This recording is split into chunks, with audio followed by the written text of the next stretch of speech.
නමින් මුලාන් නම් වියනු චීනයේ සිට පැමිණි ධෛර්ය සම්පන්න සහ සම්ප්‍රදායික තරුණියක් වන අතර ඇගේ අධිෂ්ඨානය සඳහා ප්‍රසිද්ධිය, බුද්ධිය සහ ඇගේ පවුල කෙරෙහි දැඩි යුතුකමක් පිළිබඳ හැඟීමක් දැක්වේ.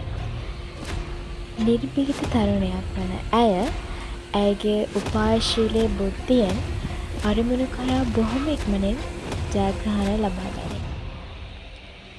මුලාන් ගෞරවයෙන් සටන් කළ සහ හදවතින් ජීවත් වූ කාන්තාව අපි දැන හැඳින ගමු.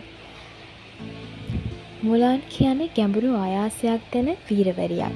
සම්ප්‍රදායික කතාවල බොහෝ දෙනා ඇයව නිහඬව ස්ත්‍රියකට තිබිය යුතු ලෙස අනුගමනය කරන දෙයක් බවට පත් කරලා පෙන්වනවා.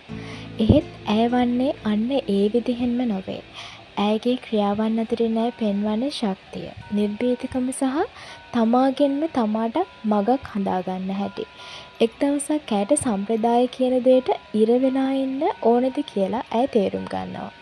නමුත් ඒකට අත නොතබා ඉන්නවට වඩා ඇයට ලෝකයට ඇයගේ සැබෑ වටිනාකම පෙන්වන්න ඕන වෙනවා. මූලන් විවිධ දේවල් පාලනය කරමින් ඉදිරියට යන හැටි අපට දකින්නට ලැබෙනවා.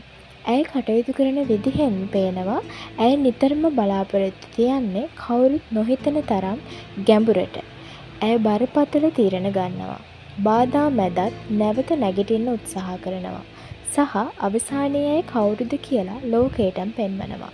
ඇගේ කතාව කියන්නේ එකක්, තමාගේ හැකියාව හඳුනා ගන්න, බිය නොවී ඉස්සරහට යන්න කියන පණිවිඩය ඇය ලබා දෙනවා.